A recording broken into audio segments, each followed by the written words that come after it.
Deputy Development Commissioner Kupwara, Ramdin sir, other dignitaries on the dais, and my dear aspirants. A very good afternoon to all of you. मैं दो चार चीज़ें आपसे personal share करूंगा, may be वो आपके related relevant हो। सीधे मैं टॉपिक पे आता हूँ, यूपीएससी या इवन स्टेट सिविल सर्विस के एग्जाम्स जो है। नंबर 1, मैं इस एग्ज़ाम से पर्सनली 5 साल वाबस्ता रहा हूँ, बड़ी क्लोजली एग्ज़ाम दिया है। चाहे आपने सबसे पहले जेके पीएससी जो कंडक्ट करता था, और उसके बाद यूपीएससी में मैंने बैक टू बैक 3 अटेम्प्ट दिए हैं इंटरव्यू तक। बात मैं सीधे करता हूँ, मैं अपने फेलियर के बारे में बात करूँ, मैं क्यों फेल हुआ। डिस्पाइट 40 मुल्कों का एक एग्ज़ाम होता था, उसमें मैंने क्वालिफाई किया, जेआरई उसको कहते हैं, अपने फील्ड में यूनिवर्सिटी टॉपर। लेकिन स्टिल ये सारा कुछ होने के बाद मैंने उसमें पर्सनल भी कुछ इश्यूज थे, और प्रैक्टिकली जो मुझे करना था वक्त पे वो मैंने नहीं किया। नंबर 1 बात करूंगा आपसे। सबसे पहले मैंने क्या, जब मैंने स्टार्ट किया उसी टाइम इंफॉर्मेशन बूम था, यूट्यूब्स खुलने लगे, डिफरेंट यूपीएससी के साइट्स खुलने लगे, बहुत सारा मटेरियल मार्केट में था। तो छोटा भी था, पता भी नहीं था, किसी ने बोला भी नहीं। मैंने सबसे पहला जो मुझे करना था वो करना था सेग्रीगेशन ऑफ मटेरियल, जो मुझे करना ही नहीं आया। एक साइड मैंने स्पेक्ट्रम की बुक उठाई, एक साइड मैंने एनसीईआरटी, एक साइड दूसरे कोई यहाँ से कोई डॉक्यूमेंट डाउनलोड करके दे दी, यहाँ से वेबसाइट से कुछ लाया। एज ए रिजल्ट मुझे जो ये अप्रोच लगा लास्ट में 3-4 साल के बाद, ये अप्रोच मुझे लगा कि नहीं, स्टिक टू वन सोर्स। एक ही किताब आप 20 बार पढ़ो, एज कंपेयर टू कि 20 मटेरियल आप एक बार पढ़ो, उससे कुछ हासिल होने वाला नहीं है। आपका जो मेंटल सेटअप है, जो आपकी क्रैनियल कैपेसिटी है, उसमें थोड़ा मोड़ा फर्क होता है। किसी को 2 साल लगते हैं, एक मैराथन टाइप है ये एग्जाम, 3 साल लगते हैं, किसी को 4 साल भी लग सकते हैं। मेरा एक बैचमेट था बिलाल मेहदी, यहाँ एक साथ हमने स्टार्ट किया, आप उससे बात कर, उससे आगे था मैं बहुत। 4 साल उसका प्रीलिम्स हुआ ही नहीं, और 5वें साल उसने 10वीं रैंक हासिल की। यहीं पर है ये दूसरी बात नहीं कर रहा हूँ, ये presently district development commissioner Kulgam, यहाँ पर हमारे एसडीएम भी रह चुके हैं। एक साथ एक ही जगह सुका से पढ़ के उससे बहुत आगे था मैं, लेकिन स्टिल मतलब बोलने की बात, पेशेंस, परसेवरेंस, डेडिकेशन, हिम्मत नहीं हारनी है। बड़ा एग्जाम है, 10 किलोमीटर की रेस है, पहले से स्टार्ट आहिस्ता आहिस्ता स्टार्ट करना है, दौड़ना नहीं है, गिरने के चांसेस बड़े हैं, गिर के संभलना है। ये होगी सबसे बड़ी बात जो मैंने बोली आपको कि विथ रेस्पेक्ट टू, ये मैं पर्सनली ये अपना फेलियर भी आपसे शेयर करूंगा, और लोगों का जो मेरे दोस्त थे। दूसरी बात, हम बैच में थे 40 के अराउंड सिविल सर्वेंट्स बैच में, टॉपर से लेके आईएएस से लेके व्हाटएवर अलाइड जो भी जितने भी सर्विसेज है। एक ही दिन हमारे बैच में 23 मेरे लिस्ट में थे, जो हमारा केएस होता है। ऐसी बात नहीं, लेकिन एक चीज है, ये इंफॉर्मेशन मुझे लगा, ये सोर्सेज, आपको सबसे पहले सोर्सेज को सेग्रीगेट करना है, और हर किसी की अपनी एक स्ट्रेटजी है। कोई किसी की शार्प मेमोरी होती है, ब्लूप्रिंट मेमोरी, स्नैपशॉट मेमोरी, उसको वो हेल्प करता है। किसी को आहिस्ता आहिस्ता उस लेवल पे आना होता है। मे बी कोई आप में से कोई लड़का होगा, अगर वो 4 या 5 घंटे की क्वालिटी स्टडी करे, सफिशिएंट है उसके लिए। और साइमल्टेनियसली दूसरा लड़का है, वो उसको लगता है नहीं मुझे इतनी फोटोग्राफिक मेमोरी, उसको 10 घंटे भी लग सकते हैं। वो 5 घंटे में वो उतना कवर करता है। दूसरा स्टूडेंट जो थोड़ा उससे कम हो, लेकिन पहुंचना तो एक ही जगह है ना। इसलिए स्ट्रेटजी अपने हिसाब से, अपने जो आपकी स्ट्रेंथ्स है और जो आपकी डिफिशिएंसीज है, उनको देख के करनी है। मेरी स्ट्रेंथ थी साइंस, मैंने उसको बहुत उतना आगे लिया, उसी की वजह से एनवायरनमेंट और साइंस टेक्नोलॉजी इंटरनेशनल रिलेशन मैं प्रीलिम्स क्रॉस कर गया। बस उन्हीं तीन ही कंपोनेंट मेरे स्ट्रॉन्ग थे, कोई पता नहीं था इकोनॉमी। मैं पहले की बात कर रहा हूं, आज तो मैंने उन्हीं कंपोनेंट को जितने वो मुझे स्ट्रांग थे उनको बहुत ज्यादा स्ट्रांग किया, है ना। तीसरी बात, जब आप प्रीलिम्स देखते हो, अगर आपको लास्ट में पता चलता है, जब लास्ट में मार्क्स निकलते हैं 200 का पेपर होता है, जो 100 से ऊपर क्रॉस करता है, इवन 98 से, उसकी सिलेक्शन होती है प्रीलिम्स में। इसका मतलब है कि हार्ड वर्क के साथ साथ स्मार्ट वर्क बहुत इंपॉर्टेंट है। आपको दूर से ही पता चलने चाहिए कि इस साल के ये बर्निंग इश्यूज थे, ये बड़े इश्यूज है, इसका फॉलो आउट इतना बड़ा है, जरूरी और जरूरी जरूरी और जरूरी क्वेश्चन पेपर में इसका इम्पैक्ट होगा, कहीं ना कहीं क्वेश्चन मिलेगा। जैसे कोरोना था, कुछ पता नहीं है मुझे इस बार, लेकिन मैं आंखें बंद करके बोल सकता हूँ प्रीलिम्स यूपीएससी ने कोरोना के बारे में क्वेश्चन पूछा होगा। अब किस कैपेसिटी में, देखो अब ये आहिस्ता आहिस्ता इसको आगे जाना है। थोड़ी आपसे पूछेगा कोविड क्या है, ये बच्चों को भी पता है वायरस है, वो किसी जीन पे हिट करेंगे, किसी रिसेप्टर पे हिट करेंगे, कहीं ना वैक्सीनेशन पे हिट करेंगे। तो ये चीजें आपको एग्जैक्टली इंटरप्रेट करनी है दिमाग में कि ये 30 चीजें 40 चीजें साल में बर्निंग इश्यूज पे 100% पॉसिबिलिटी है, इसमें से 10 15 20 क्वेश्चन, 20 और 20 40 नंबर आपके वही हो गए, पहुंचना आपको 100 पे है। समझो मेरी बात, एक्सटेंसिव पढ़ना है लेकिन साथ साथ में क्वालिटी भी पढ़नी है। ये होगा पहला पॉइंट। सबसे पहले जितने भी सोर्सेज है सारा छांट मारो, आज ही घर जाओ और ये बोलो कि ये 5 किताबें मेरी है, दुनिया को पता है ये 5 किताबें ये मुझे पढ़नी है 20 बार 30 बार, उन्हीं के ऊपर ऐड कर। कोई किसी मटेरियल से कुछ अच्छा मिले तो उसी बुक पे ऐड करो, ताकि आपको एक कंपाइलेशन बने 5 या 6 बुक्स की, जो जिसमें आप बार बार रिवाइज करो। ये जितना इंसान रिवाइज करता है उतना आपके सबकॉन्शियस लेवल में ये यहां से यहां जाता है, जो रिफ्लेक्स यहाँ जो मिडिल ऑफ इधर से ट्रांसफॉर्म होता है, परमानेंट मेमोरी बन जाती है मिनिमम 1-2 सालों के लिए, जब तक आपको जरूरत है, अदरवाइज यहां से सारा बाहर निकल जाता है। तो सबसे पहले यहां जाके सेग्रीगेट करो किताब। ये मैं अपनी फेलियर के बारे में बोल रहा हूँ, वाई फेल्ड इन यू। हाँ, वो दूसरी बात भी, फिर हमारे अटेम्प्ट्स खत्म हुए, मैंने 2 ही अटेम्प्ट दिए थे 2019, हमारे पास 5-6 अटेम्प्ट्स होते थे, 35 ये था, फिर उसके नीचे आया, आपको सबको पता होगा, लेकिन वो भी सफिशिएंट है। सेग्रीगेट एट द अर्लीस्ट, अगर आपको आगे बढ़ना है, और उसके बाद वही बाइबल बनानी है। जैसे लक्ष्मीकांत, ये दुनिया को पता है पॉलिटी में बाइबल है, इसके बाहर जाना ही नहीं। 50 बार रिविजन मारो, 100 बार मारो, पॉलिटी पे लक्ष्मीकांत, ये कुछ रेफरेंस बुक्स है जो सबको पता है, लेकिन इसके बाहर नहीं जाना। अब आप लक्ष्मीकांत भी पढ़ोगे, उधर भी वो बुक भी, ये बुक भी लास्ट में आपके हाथ में, क्योंकि मेंटल ग्रोथ ही इस लेवल की इतनी होती है। ये मैं बोल रहा हूँ, ये मैं 10 साल के बाद बोल रहा हूँ। उस वक्त अगर मुझे ये पता होता, मे भी कब की बात होती, तो मैं पता नहीं कहाँ पहुंचता होता। नंबर 2, सिलेबस इंपॉर्टेंट है। जेब में सिलेबस रखो, उठते सिलेबस देखो, नीचे बैठ के सिलेबस देखो, सिलेबस के बाहर नहीं जाना है। देखो, अगर यूपीएससी या जेकेपीएससी ने सिलेबस निकाला है, इसकी रेलेवेंस होगी ना, तभी तो सिलेबस निकाल। अगर मैंने सबसे पहले, हमारे शाहिद इकबाल चौधरी साहब थे जो यहाँ, वो मेरे वेटनरियन थे, मैं वेटनरी डॉक्टर हूँ बेसिकली। उस वक्त जब मैं किसी से बात कर रहा था, वो बोल रहा what ever lies between earth and sky, ये यूपीएससी सिलेबस है। ये मेरी दूसरी गलती थी।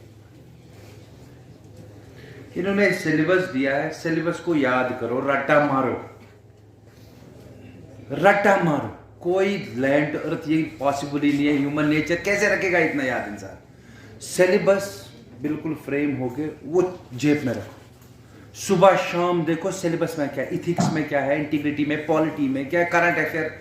जैसे पहला टॉपिक होता है करंट, थोड़ा करंट अफेयर का ऐसे लिखा होता है, नेशनल एंड इंटरनेशनल इंपॉर्टेंस के जो भी इश्यूज है वो आपको पता होने चाहिए। अगर नेशनल या इंटरनेशनल इंपॉर्टेंस के ऐसे इश्यूज देख लो आप, कोई क्लाइमेट समिट हो जाता है जिसमें सारे के सारे कंट्रीज एक साथ बैठते हैं, जैसे वो नेचुरली इशू बन गया ऑफ इंटरनेशनल इंपॉर्टेंस है। देयर इज एवरी पॉसिबिलिटी कि उस कॉन्फ्रेंस में एक एक बात जो है वो आपको पता होनी चाहिए और वहीं से आपका क्वेश्चन निकल जाएगा। समझाया समझाया को, इसलिए स्टिक टू द सिलेबस। जैसे सोर्स एक है वैसे ही सिलेबस, सिलेबस रट्टा मार के बिल्कुल एब्जॉर्ब करो। सिलेबस के बाहर कुछ नहीं, सिलेबस के बाहर जाओगे आप, आपको कुछ कहीं नहीं मिलेगा। नंबर 3 है ये यूपीएससी जो है, इसको यूपीएससी मैं अपने वक्त बोल रहा था unpredictable public service commission, unpredictable. जैसे मैं 2 या 3 बार अंदर गया, एक बार मैं गया तो पूरा विजन छापा था प्रीलिम्स में, पूरे क्वेश्चन कुछ 70 करंट अफेयर के 70 विजन में सीधे ऊपर ऊपर। अब उस वक्त मेरे साथ क्या हुआ, मैंने विजन, मुझे पता ही नहीं था विजन की कोई करंट अफेयर भी निकलती है। 70 60 ये कुछ 2016 की बात है। हाँ 16 देखो ये पूरा ऊपर से नीचे तक मैं ये करंट चलाने तो इजी था, ये तो डिफिकल्ट है। उधर चाइल्ड स्टैंडिंग में ये कौन सा डाटा है, वो डाटा टाइप 116 कट ऑफ। दूसरे साल मैंने विजन एक एक पन्ना छाप माना, उधर उस हिसाब का स्टैटिक पोर्शन, कोई अंदाजा नहीं है, कोई पार्टी नहीं, कोई हिस्ट्री नहीं, अपने कुछ 50 सवाल एनवायरनमेंट के 60। तो इसलिए आपको बैलेंस करनी है, ये स्टैटिक और ये जो एक करंट डायनामिक पार्ट है इस पे इक्वली फोकस करना है। आपको ज्यादा करंट अफेयर में भी अंदर नहीं घुसना है ज्यादा, क्योंकि जैक ऑफ ऑल है ना, इनको आर्ट्स का स्टूडेंट भी उठाना है, साइंस स्टूडेंट भी उठाना है, उर्दू वाला भी उठाना है। आपको मास्टरी के क्वेश्चन मत मिलेंगे वहां। हाँ जो भी रिलेवेंट क्वेश्चन है थोड़ा डीप पता होना चाहिए, क्योंकि उसमें ऐसे होता है 1 2 1 2 3 1 2 3 4 ऑल 1 2।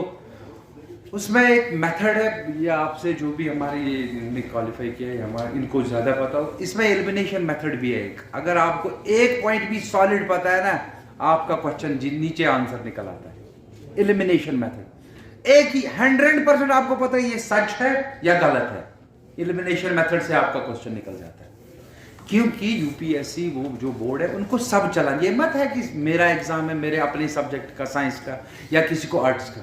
समझाया समझाया समझा। ये ट्रिक्स विक्स चीट कोड्स इनको कहते हैं, ये चीट कोड्स भी यूपीएससी के एस्पिरेंट के दिमाग में होनी चाहिए कि एलिमिनेशन से मैं कैसे निकालूं, उससे कैसे निकालूं, इससे कैसे निकालूं। मैं I am sharing my experience, जो मैंने 4-5 साल इसके साथ बहुत नजदीक रहा। उसके बाद मेरे जॉब के भी कुछ और ये थे चीजें जिसकी वजह से मैं उतना नजदीक नहीं जा पाया इसके। अब बहुत चीजें होती है, लेकिन बोलने वाली बात है कि करंट और स्टैटिक आपको बैलेंस करके चलना पड़ेगा, क्योंकि अनप्रेडिक्टेबल सर्विस है। प्रीलिम्स ही नहीं क्वालिफाई होगा तो मेंस की तो और इंटरव्यू तो बात ही नहीं है ना। एक दिन पूरा ये डाल देते हैं करंट अफेयर में 80 क्वेश्चन, दूसरा दिन 3 होते हैं दूसरे साल में, एक दिन पॉलिटी में डालते हैं 28, नेक्स्ट साल होता है एक दिन डालते हैं हिस्ट्री में 12, वो भी एंशिएंट हिस्ट्री से निकाल के। दूसरे 3 साल जैसे मैंने स्टार्ट किया, जो मेरे मेंटर थे, जो मेरे दोस्त थे, उन्होंने बोला था मिडिवल हिस्ट्री आप निकाल के दे दो, वो नहीं पढ़नी।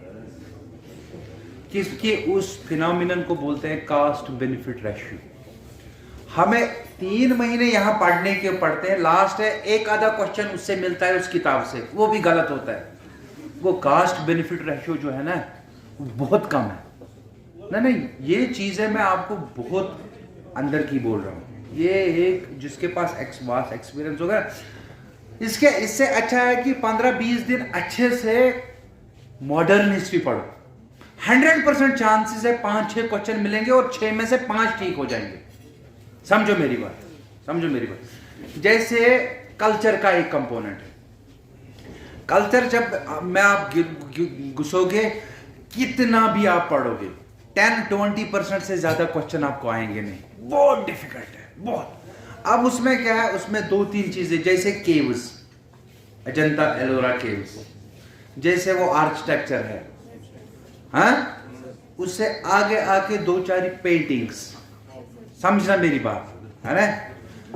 और भी कुछ डांसेस, क्लासिक डांसेस, इनका छोटा सा नोट बना के 2-4 लाइन ये पेज पे डाल के आ गया तो वेल एंड गुड, नहीं आ गया तो रहने दे, क्योंकि आपको हिट करना है 98 मार्क्स, 49%। लेकिन इसका मतलब है अगर आप साल भर नितिन सिंघियानिया का कल्चर का बुक पढ़ोगे, कुछ नहीं मिलेगा। इससे अच्छा है ना कि आपके पास 50 बर्निंग टॉपिक्स ये पता है, उसी की एनालिसिस करके आपके 20-25 सवाल निकल जाएंगे। लक्ष्मीकांत को अच्छे से पढ़ेंगे, 15 सवाल निकल गए आपको। एज कंपेयर टू आप मिडिवल हिस्ट्री, एंशिएंट हिस्ट्री पे आसमान जमीन करके भी आपको 10 सवाल में से 1 या 2 नहीं मिलेंगे। कोई भी कितना भी बड़ा लड़का टॉपर से लेके नीचे तक नहीं आता वहां। तभी तो 50% हमारा यूपीएससी के प्रीलिम्स में जिसके 50% क्रॉस, उसका बेड़ा पार in any stage, at any stage, चाहे प्रीलिम्स हो, चाहे मेंस हो, चाहे इंटरव्यू। ठीक है, तो इसका मतलब है जैसे ये 2-3 पॉइंट, जैसे मैंने एलिमिनेशन मेथड बोला, जैसे मैंने कास्ट बेनिफिट रेशियो बोला, ये बहुत बड़ी बात है। आपको पता है मेडिवल हिस्ट्री आपको पढ़ के एक क्वेश्चन मिलेगा, वो भी गलत होगा, तो इस रहने दो इस किताब, क्योंकि मार्क्स तो लास्ट में 50% ही लाने हैं ना आपको। समझो मेरी बात, ये इसको बोलते हैं साथ साथ स्मार्ट रीडिंग। हार्ड वर्क तो सब करते हैं, लेकिन इसमें थोड़ा एडिशनल स्मार्टनेस का कंसेप्ट डालना ही डालना है। अगर आपको इस रेस से सबसे आगे निकलना है, कंपटीशन भी बड़ा है, 7 लाख लोग आते हैं, कुछ 10,000 मेंस में, कुछ 3,000 इंटरव्यू में, कंपटीशन गहरा है। इसलिए आपको, और एक छोटी बात, कैरियर स्टार्ट करने से, यूपीएससी तैयारी करने से पहले ऑप्शन 2 दिमाग में, कैरियर 2 दिमाग में, ये पता है।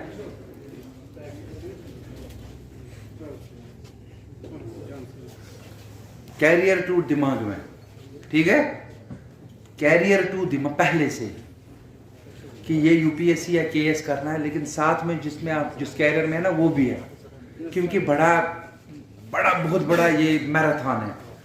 अपना कैरियर 2 दिमाग में कि अगर, क्योंकि फेल ये सबके सामने है, मैं डिमोटिवेट नहीं कर रहा हूँ, क्योंकि ये जो पढ़ रहे हो ना, ये कहीं ना कहीं स्टेज में आपको जरूरत लगती है। कैरियर 2 दिमाग में।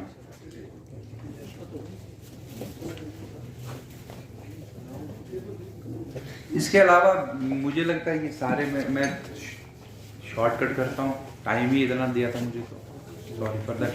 एनसीईआरटी की बुक्स बहुत इंपॉर्टेंट है। एनसीईआरटी की रीडिंग जो है ना, पहले क्या हो जाता है, उसमें जो मोटे मोटे पॉइंट्स है ना, स्टैटिक वाला पोर्शन उसी से कवर हो जाता है।